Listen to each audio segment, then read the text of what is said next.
আসসালামু আলাইকুম, তোমরা সবাই কেমন আছো? আশা করি তোমরা সবাই ভালো আছো। আমি আবারও ফিরে আসলাম একটা মিনি ব্লগ নিয়ে।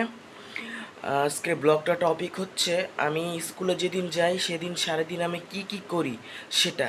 সো তোমাদের সাথে দেখা হচ্ছে একটু পর। সো গাইস, আমি এখন স্কুলে যাব, তোমাদের সাথে আবার দেখা হবে স্কুলে গিয়ে। চলো। আর কি, স্কুল আমাদের বাসা থেকে বেশি দূর না, আধা ঘন্টা লাগে যেতে, মানে মোটামুটি দূর। লেটস গো, চলো। সো গাইস, আমি স্কুলে এসে পড়েছি। এখন তোমাদের সাথে আবার মনে হয় দেখা হবে 3 ঘন্টা পর। সো তোমাদের সাথে আবার দেখা হচ্ছে আমার স্কুল ছুটির পর। গাইস, ওদেরকে দেখে কি মনে হচ্ছে? মনে হচ্ছে ওরা অনেক কষ্টে আছে, খাইতে পারতেছে না কিছু, তারপর হচ্ছে আর অনেক কিছু, অনেক কষ্ট আছে, মারতেছে মনে হয় ওদেরকে, এরকমভাবে শুয়ে আছে ওরা।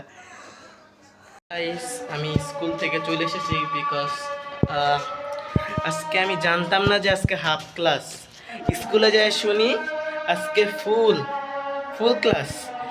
আমি মনে করেছি হচ্ছে গিয়ে আজকে হয়তো হাফ ক্লাস 1 তারিখ, আমাদের স্কুল থেকে বলে দিচ্ছে 1 তারিখ হচ্ছে হাফ ক্লাস। আমি সেইটাই মনে করছি আজকে 1 তারিখ, কিন্তু আজকে স্কুলে যাই শুনি আজকে 31 তারিখ।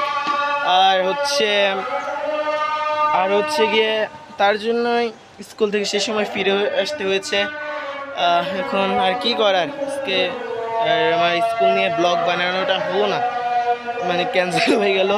তোমাদেরকে আমি একটা জিনিস দেখাচ্ছি, দেখো। তোমাদেরকে যে আমাদের বিড়ালের বাচ্চা দুটো দেখালাম, তার মধ্যে আমার এই যে একটা সাদা বিড়ালের বাচ্চা, সেটা এইখান থেকে পড়ে গেছিল। দেখাচ্ছি তোমাদেরকে আমি দেখাচ্ছি, পুরো নিচে পড়ে গিয়েছিল। গাইস, তোমাদের সাথে আবার দেখা হবে কিছুক্ষণ পর, বিকজ আমি এখন নামাজ পড়বো, তারপর হচ্ছে পড়তে বসবো। 3:30 4টার দিকে তোমাদের সাথে আবার দেখা হবে। ওকে, বাই। সো গাইস, আমি এই মিনি ব্লগটার কন্টিনিউ করতে চাইছি না। আমার মিনি ব্লগটা এখানে শেষ করব। সো আমার আজকের এই মিনি ব্লগটা তোমাদের কেমন লাগলো নিশ্চয়ই তোমরা কমেন্ট করে জানাবে, ও আমার চ্যানেলটা সাবস্ক্রাইব করে রাখবে, আর নিশ্চয়ই এই ভিডিওটা লাইক করে দিবে। সো আজকের ভিডিওটা এই পর্যন্তই।